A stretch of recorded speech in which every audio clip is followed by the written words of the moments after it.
The only way it gets better for you is when you get better. Let me give you the 4 major lessons in life to learn. Here's 4 majors. It's good to study the majors. In our weekend seminar we teach. Some people don't do well because they major in minor things. You've got to be on the lookout. At the end of every week, end of every month, you've got to check, make sure you're not spending major time on minor things. Hey, we go through that whole series. Majors and minors. Now, let me give you 2 phrases before we get to the 4 majors. This will set it up and you'll see where I'm going. 2 key phrases for your note. Here's the first one. Life and business is like the changing seasons. That's the first phrase.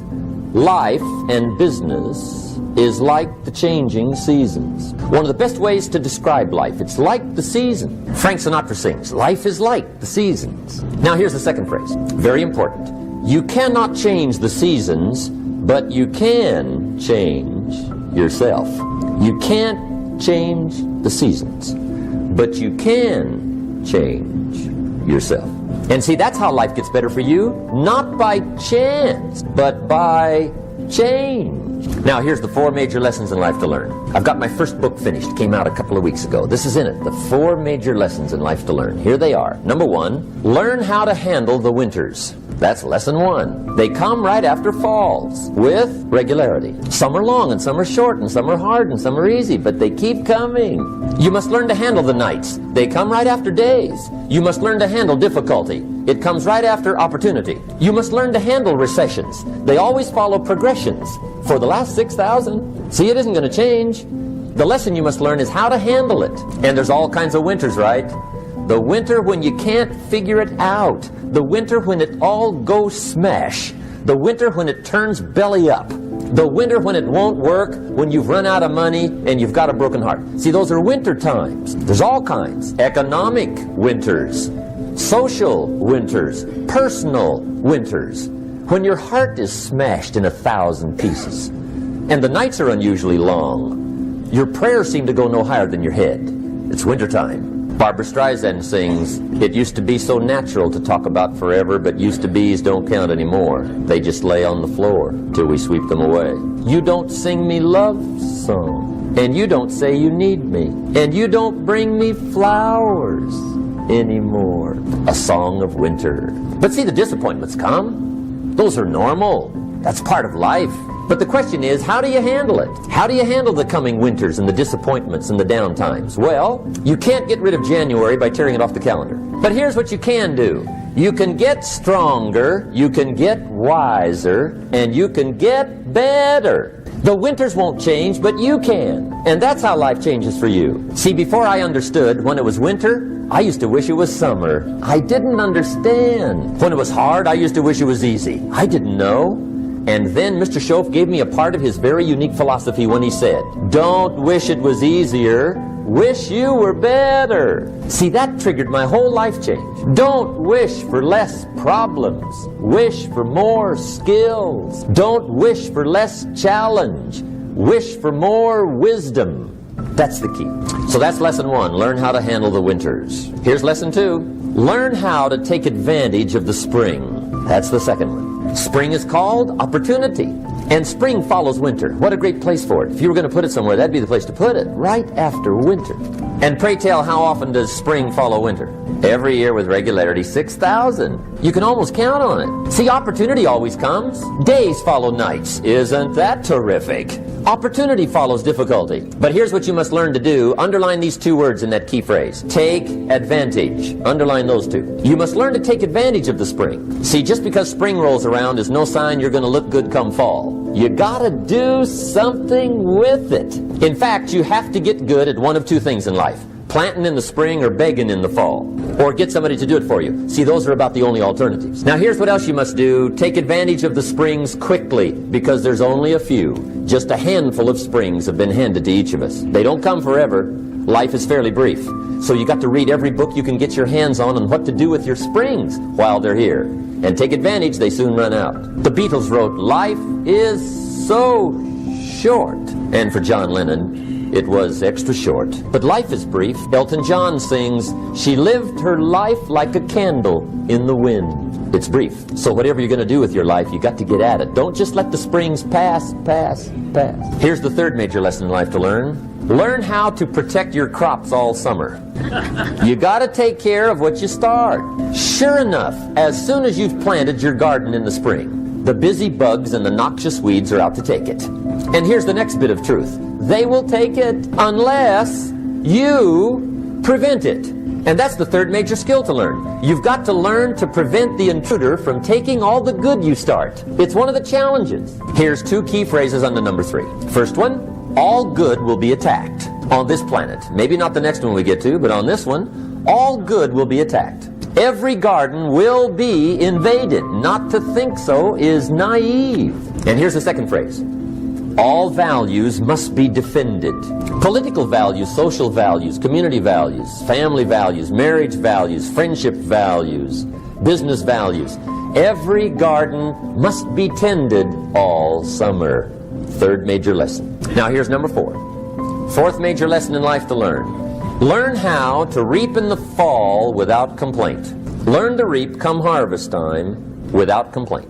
Take full responsibility for what happens to you. It's one of the highest forms of human maturity, accepting full responsibility.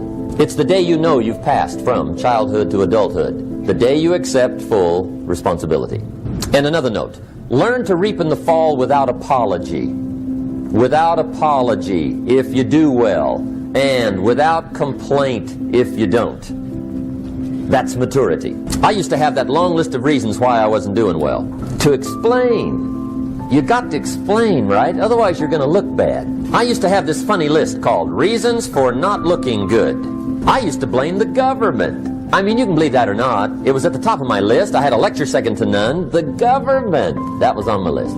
I used to blame taxes. Look what you got left after they take everything. And they expect you to do well. That was on my list there. Prices, that one's easy, right? You walk into the supermarket with $20, come out with a little half bag. So I had that on my list. I used to blame the weather. I blamed the traffic. I used to blame my car. I blamed the manufacturers. I used to blame the company. I blamed company policy.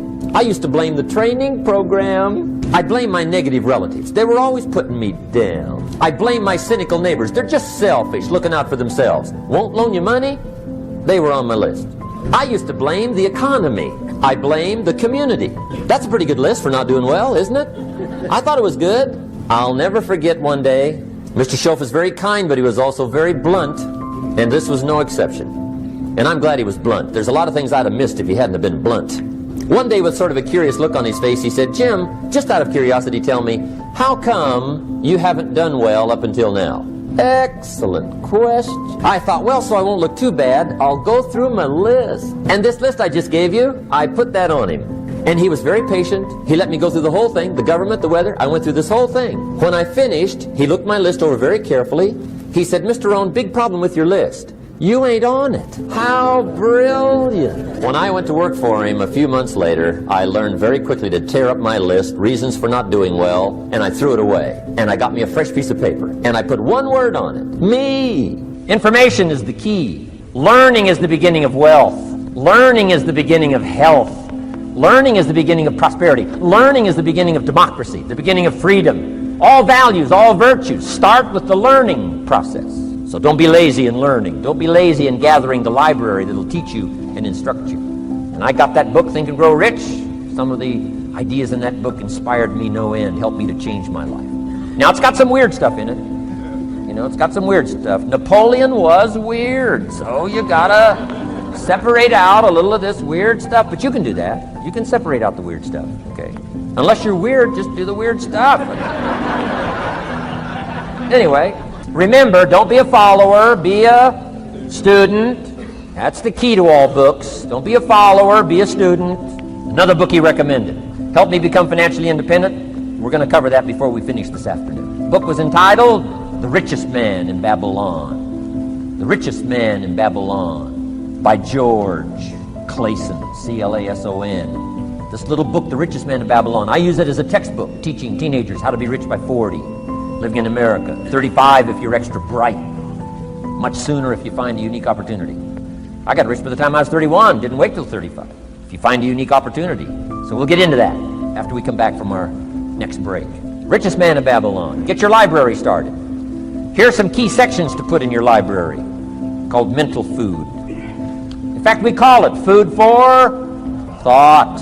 It's so important to nourish the mind, not just the body, but nourish the mind. Key phrase. Now it needs to be well balanced. You can't live on mental candy. Somebody says, well, I just read this positive stuff. That's too second grade.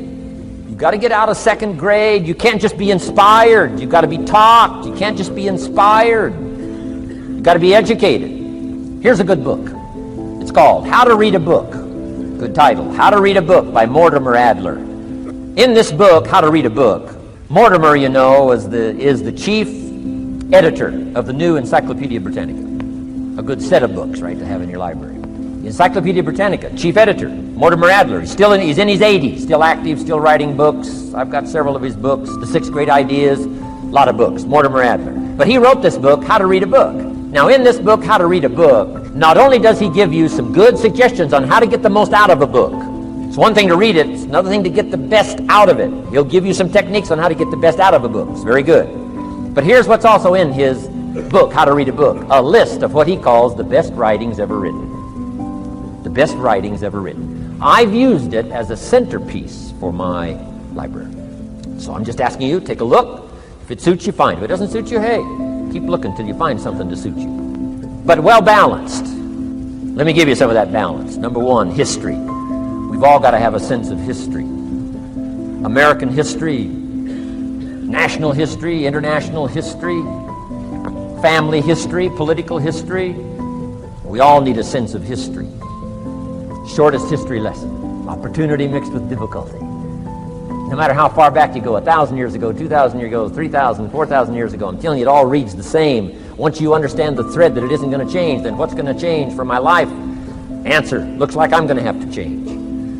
History helps us to understand how it is, what there is to work with, seed, soil, sunshine, rain, and what human beings have done with it in the past, and how many of them have, like I did by age 25, they have messed up. That's what history's for. Be a good student of history. Here's a good book, Lessons of History by Durant. Lessons of History by Durant. This little book is only 100 pages, but I'm telling you, it's so well written, you'll be intrigued, as I was. This little book, Lessons of History by Durant. Next is philosophy. Durant also wrote a good book on philosophy. The Story of Philosophy. It's got a good rundown of the key philosophers of the last several hundred years, what they taught and some of the lives they lived. You might find it a little difficult, but hey, you can't just read the easy stuff. Key phrase to add here in parentheses, don't just read the easy stuff. You won't grow. You won't change. You won't develop. Tackle the more difficult stuff. Next, novels. Novels are good. Sometimes an intriguing story keeps our attention so that the author can weave in the philosophy he or she is trying to get across. Ayn Rand was probably better at that than anybody else I could possibly think of. Atlas Shrugged, some of those towering novels. The novel kept us intrigued, but guess what she was doing all the time? Feeding us her philosophy, feeding us her philosophy. Now, whether you agreed with her philosophy or not, you had to admit she was really good at getting it out there, weaving it through the story, in the dialogue and in the speeches and in the text. Fabulous. Novels. Novels are good. Now, here's a little personal advice. Skip the trash. Someone says, well, sometimes you can find something valuable in a trashy novel. I wouldn't go through it to find it. You can find a crust of bread in a garbage can, but I wouldn't go through it. Number one, you don't need the reputation. So, not enough time to read the brilliant stuff, the good stuff. Skip the trash, really. My personal advice on personal development, becoming more valuable than you are. Next is biographies and autobiographies, the stories of successful people, unsuccessful people. There's some dramatic stuff. Right. Over the last 100 years, it's been written, biographies and autobiographies. Here's one of the best, the Bible. The Bible is a unique book because it's got a list of human stories on one side of the ledger, another list of human stories on the other side of the ledger. One's called examples, and the other's called warnings. And here's what we've got to have on biographies and autobiographies, both warnings and examples. In the Bible, the examples. The Bible says, look at these people's lives, follow them. Follow their philosophy, follow their advice. Then we got the warnings. Right? Don't do what these people did. They messed up their life and threw their life away. Vitally important, both sides of the scenario. Now, if your life story ever gets in one of those books, make sure they use it as an example, not a warning. Also, we need balance, both sides, balance, good and evil. Biographies, autobiographies. You need a book on Gandhi. You need a book on Hitler. One to illustrate how high a human being can go, and the other one to illustrate what? How low and despicable a human being can become. We need both sides of the scenario. Most of you lack the skills to sell your vision with clarity because you don't practice, and the travesty really is because you don't believe enough in it. You just don't.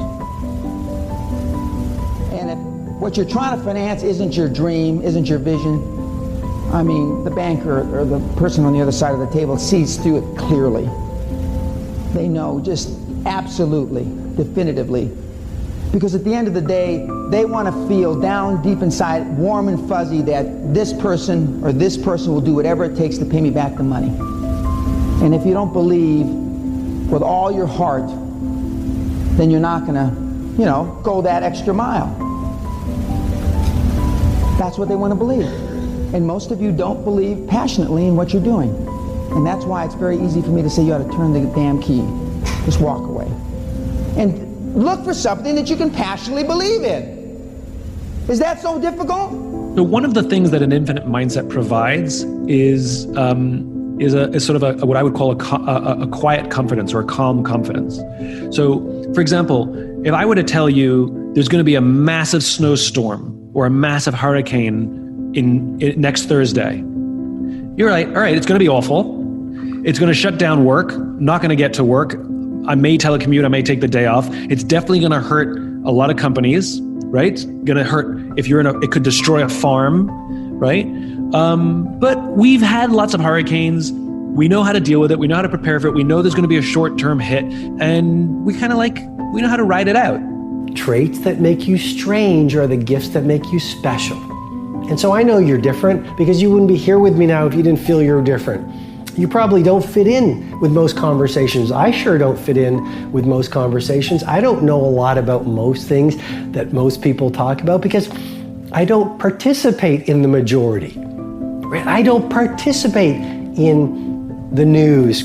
I don't like to gossip. I like to encourage people versus diminish people. I like to be productive versus busy.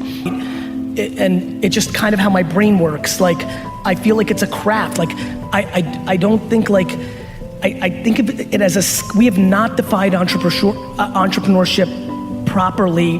Here's why. Again, I absolutely believe people that go to school for entrepreneurship can get better at entrepreneurship from that process. I desperately believe that entrepreneurship is a talent similar to singing and playing sports. And I think that I'm on that spectrum, and that gives me confidence in this one little narrow thing of entrepreneurship because if I don't do what I'm supposed to do, then I deal with regret and doubt. I've done it before. I've done it a lot of my life. I've felt those feelings. I don't like it. So what I do is I just don't do that. I just say, well, what is the difference? If I don't do it, then I'm gonna have to feel like I didn't do it and feel like a loser. So get after it. You don't gain confidence by going to the spot that makes you feel good. It could be a false reality. And the second life gives you that challenge, all you want to do is go back to what made you confidence or what gave you confidence. Is that happy spot? No. What gives you confidence, what gave me confidence was spending years at a kitchen table trying to learn how to read and write on my own. Realizing I can't learn the way you learn. I can't. And what you expect from the world is surely gonna hurt you. So here's an assignment for you. For the next 40 days, every morning you are to write 40 statements of I am. I am love.